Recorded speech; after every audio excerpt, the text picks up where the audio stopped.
ये कहानी है लीसा नामी लड़की की, जिसके घर एक दिन किसी आदमी ने घुसकर उसकी मॉम को बुरी तरह काट कर मार डाला। लीसा ने अपने आप को छुपाकर तो बचा लिया, लेकिन उस दिन के बाद से वो डरी सहमी रहने लगी। लीसा के डैड ने जिससे दोबारा शादी की, ये नहीं लीसा की स्टेप मदर, उनका भी रवैया लीसा से कुछ अच्छा नहीं था। हाँ पता, उसकी बेटी ये नहीं लीसा की स्टेप सिस्टर उसके साथ काफी अच्छी थी, पर लीसा अपनी स्टेप सिस्टर से भी घुल मिल नहीं पाई। लीसा ने ज्यादा टाइम अपना कब्रिस्तान में बिताना शुरू कर दिया, जहाँ उसकी मॉम की कब्र थी। वो यहाँ एक जवान लड़की की कब्र पर बैठकर उससे अपने दुख बांटा करती थी, जो लड़का काफी पहले मर गया था। जब वो जिंदा था तब वो एक म्यूजिशियन हुआ करता था। इस लड़के को जिस लड़की से प्यार हुआ उसने इसे धोखा दे दिया, जिसके गम में वो इसी कब्रिस्तान में आकर बैठा हुआ था कि रात में तूफान में चमकने वाली ग्रीन कलर की बिजली उस पर गिर जाती है और ऐसे वो मर जाता है। इतने सालों में लीसा ही वो पहली लड़की थी जो उसके ग्रेव पर आकर उससे बातें करती थी। दिखाया जाता है कि आज लीसा ने अपनी सिस्टर के साथ एक पार्टी में जाना था। लीसा जब तैयार हो रही होती है तो उसकी बहन उससे कहती है कि तुम मेरे टैनिंग बेड में जाकर अपने आप को थोड़ा टैन कर लो, अपनी बॉडी को थोड़ा डार्क कर लो। उसकी बात मानकर लीसा चाहती तो है, लेकिन इस बेड में थोड़ी खराबी थी। लीसा को इस बेड में लेटने पे करंट लगता है। एनल बता वो फिर भी पार्टी में चली जाती है, जहाँ उसकी बहन तो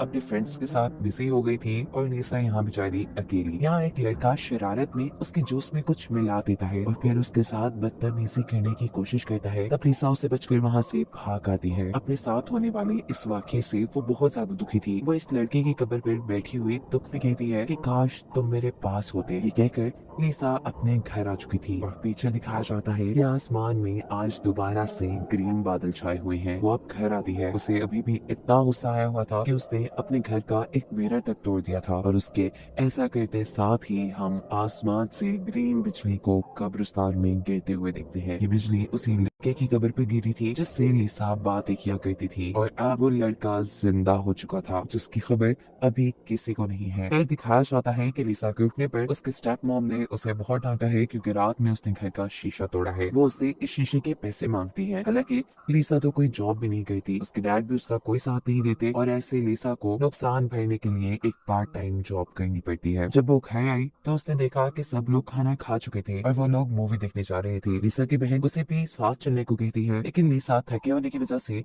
उनको मना कर देती है, और उनके जाने के बाद खुद एक हॉरर मूवी लगाकर बैठ जाती है। इस वक्त अचानक उसके घर पर कोई घुस आता है, जो लीसा को कोई भूत या ज़ॉम्बी लग रहा था। उससे बचने के लिए वो कभी इधर भागती है तो कभी उधर, और आखिर में छत पे चढ़ने का फैसला करती है, जिसमें चढ़ने से वो नाकाम हो चुकी थी, और गिरती है वो उसी भूतिया आदमी के ऊपर, जिसके अंदर से ग्रीन कलर का गंदा लिक्विड निकलकर भी लीसा के ऊपर गिर जाता है। गार्डन में चलने वाले शॉवर से इस लड़की के ऊपर से मिट्टी हट जाती है और ये घर के अंदर जाता है। लीसा उसे पहचान नहीं पा रही थी। तब वो लड़का उसे इशारों में बताता है कि मैं वही ग्रेव वाला आदमी हूँ जिससे तुम बातें करती थी, और मैं तुम्हारी उसी विश की वजह से जिंदा हुआ हूँ जिसमें तुमने बोला था कि काश तुम मेरे पास होते। लीसा को अभी भी कुछ समझ नहीं आ रही थी, लेकिन समझने से ज्यादा जरूरी था इस आदमी को नहलाना, क्योंकि इसके अंदर से बहुत ज्यादा गंदी स्मेल आ रही थी। यहाँ हम देख पा रहे हैं कि इस आदमी का एक हाथ नहीं है, और साथ में उसने लीसा को दिखाया है कि उसकी जुबान भी नहीं है। वो जब नहाकर बाहर निकलता है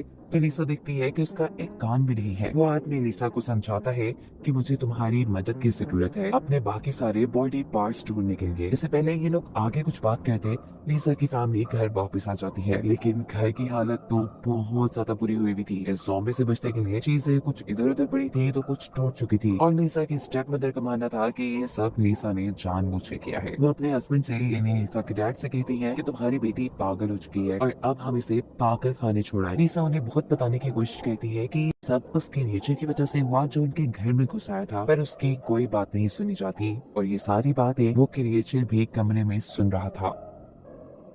जिसके बाद लीसा बेचारी रोते रोते सो जाती है और वो क्रिएचर लीसा की कबर्ड पे सो जाता है। सुबह होने पर वो क्रिएचर खुद ही लीसा को एक ड्रेस देता है, जिसे पहनकर वो काफी कॉन्फिडेंस के साथ आज कॉलेज आई थी, क्योंकि आज पहली मर्तबा उसे फील हो रहा था वो अकेली नहीं है, उसका भी कोई साथ ही इस दुनिया में है। यहाँ वो लड़का जो लीसा को पसंद किया करता था वो भी लीसा से बात करने की कोशिश करता है, लेकिन इस जगह लीसा की बहन आकर उस लड़के को लीसा से दूर कर देती है, क्योंकि उसका मानना है कि ये लड़का लीसा के लिए अच्छा नहीं है। खैर अब सीन कट होकर अगले दिन हमें दिखाया जाता है कि जब लीसा की मॉम खाना खा रही थी तो उस टाइम गुस्से में वो क्रिएचर लीसा की मॉम के खाने में एक कीड़ा डाल देता है, जो कि उसे लीसा की मॉम बिल्कुल नहीं पसंद आई थी।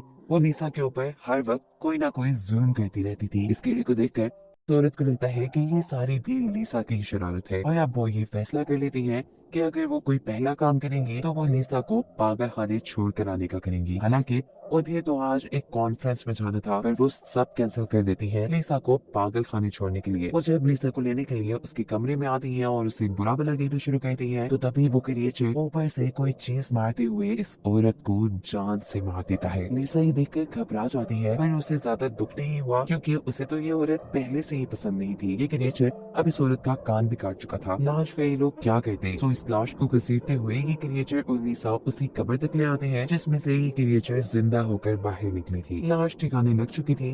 अब घर आकर ये क्रिएचर लीसा से कहती है कि इस औरत का कान मेरे जिस्म के साथ सी दो। लीसा ने भी ये कान सी तो दिया था, लेकिन इस कान का कोई फायदा ही नहीं था क्योंकि ये क्रिएचर इस कान के जरिए सुन नहीं पा रही थी। तभी क्रिएचर लीसा के हाथ में एक बिजली का निशान बनाते हुए उसे समझाता है कि ये कान तब काम करेगा जब उसे करंट लगेगा। लीसा को अब याद आता है उसकी सिस्टर का वही टर्निंग बेड जिस वजह से मूवी के स्टार्ट में उसे भी करंट लगा था। वो उस क्रिएचर को उस बेड में लेटा देती है और खुद अपने बालों को स्टाइल करने लगती है। साफ जाहिर हो रहा है कि लीसा अब काफी खुश है, काफी कॉन्फिडेंट भी है और ये सब हो रहा है इसी क्रिएचर की वजह से जिसे वो अपना दोस्त मान रही है। ये क्रिएचर जब स्टैंडिंग बेड से निकलकर बाहर आता है तो पता चला है जो कान उसने सिया था वो भी अब काम करने लगा है। अब लीसा अगले दिन खुशी खुशी तैयार होकर कॉलेज जाती है। उसका कॉन्फिडेंस, उसका स्टाइल देखकर काफी लोग उसे पसंद करने लगे थे। कॉलेज में वो बहुत ज्यादा मशहूर हो गई थी और ये सब कुछ ही दिनों में हो गया था। अपनी इसी पॉपुलैरिटी का फायदा उठाते हुए लीसा उस लड़के से दोस्ती करती है जिसने मूवी के स्टार्ट में लीसा से बदतमीजी करने की कोशिश की थी। ये दोस्ती वो अपना बदला लेने के लिए कर रही थी क्योंकि अब हम देख रहे हैं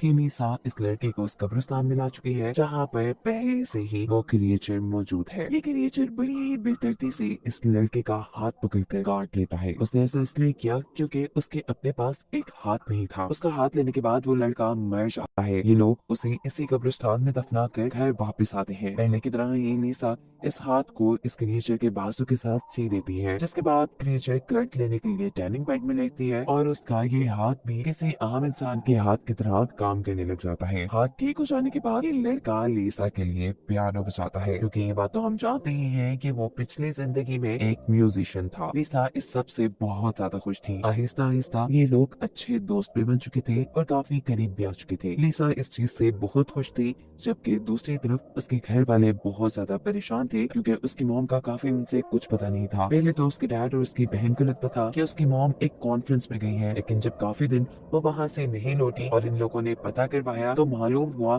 कि वो तो उस कॉन्फ्रेंस में गई ही नहीं। लीसा के डैड अब इस सारी बात की खबर पुलिस को कर चुके थे और इस चीज ने लीसा को भी परेशान कर दिया था। वो इस लड़के से कहती है कि हमने 2 मर्डर किए हैं, तुम तो एक क्रिएचर हो, तुम्हें कौन पकड़ेगा और मुझे पुलिस छोड़ेगी नहीं। आज नहीं तो कल मुझे पुलिस पकड़ लेगी और कुछ दिनों बाद शायद मुझे फांसी भी हो जाए। वो लड़की से कहती है मैं मरने से पहले अपनी एक तो ख्वाहिश पूरी करना चाहती हूँ, जिसमें से एक थी कि मैं अपना एक दिन अपने फ्रेंड के साथ गुजारना चाहती हूँ। यही सोचते हुए वो अपने कॉलेज आती है तो वहाँ जाकर उसे पता चला है कि उसका फ्रेंड आज आया ही नहीं। साथ ही उसके दूसरे क्लास वालों के भी मरने की खबर यहाँ फैल चुकी है। यानी उसी लड़के के मरने की खबर जिसे लीसा और उस क्रिएचर ने मारा था, जिसकी इन्वेस्टिगेशन करने के लिए पुलिस भी कॉलेज आई थी।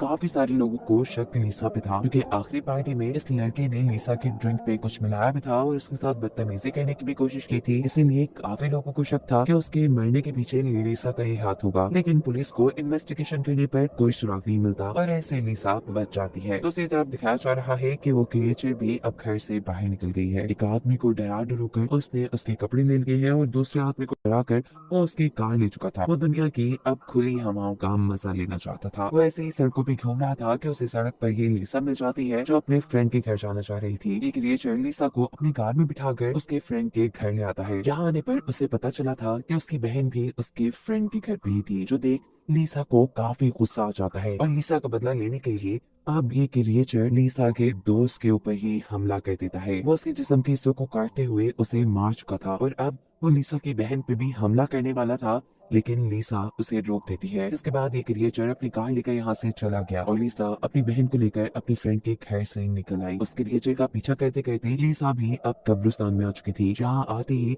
मौका पाकर लीसा की बहन उससे बचकर भाग जाती है और इस वक्त पर लिसा को ख्याल आता है कि वो क्रिएचर उसे बुरी तरह फंसा चुका है। उसने 3 मर्डर कर दिए हैं जिसका इल्जाम लिसा पर ही जाएगा और इस गुस्से में वो इस क्रिएचर को ही खत्म करने का सोचती है।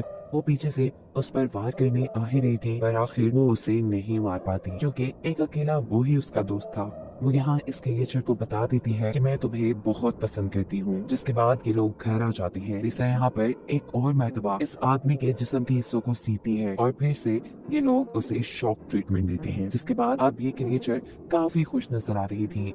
उसने एक रिंग पहना कर लिसा से शादी भी कर ली थी। इसी रात में पता चलता है कि लिसा को पकड़ने के लिए घर पर पुलिस आ चुकी है, लेकिन लिसा जेल नहीं जाना चाहती। वो हमेशा इस क्रिएचर के साथ रहना चाहती थी और इसका सिर्फ एक ही रास्ता था कि लिसा भी मर जाए। अपने आप को मारने के लिए लिसा टैनिक बेड के अंदर जाकर उसकी हीट को फुल कर देती है और ऐसे कुछ ही देर में जलकर मर जाती है। कहानी के आखिरी सीन में दिखाया जाता है कि लिसा के डैड और उसकी सिस्टर उसकी ग्रेव पर प्रे करने आए हुए थे। जहाँ लिसा की सिस्टर नोटिस करती है कि उसकी ग्रेव पे लिखा है बिलव्ड वाइफ। वो लोग तो यहीं से चले जाते हैं और यहीं हमें वो क्रिएचर एक बेंच पे दिखाई जाती है जो कि एक किताब पढ़ रही थी। पर शुरू में तो उसके पास जुबान नहीं थी और लिसा ने तो किसी की भी जुबान उसके साथ जोड़ी नहीं थी। इसका मतलब है कि खुद ही इस क्रिएचर ने किसी को मारकर उसकी जुबान ले ली थी, जिसके बाद अब वो एक पूरा इंसान बन गया था। दिखाया जाता है कि गोद में उसने लिसा को लिटाया हुआ है, यानी उसने लिसा को भी जिंदा करवा लिया था और ये दोनों अब ये लाइफ एक साथ गुजारने वाले थे। और यही सब दिखाते हुए ये कहानी यहाँ खत्म हो जाती है।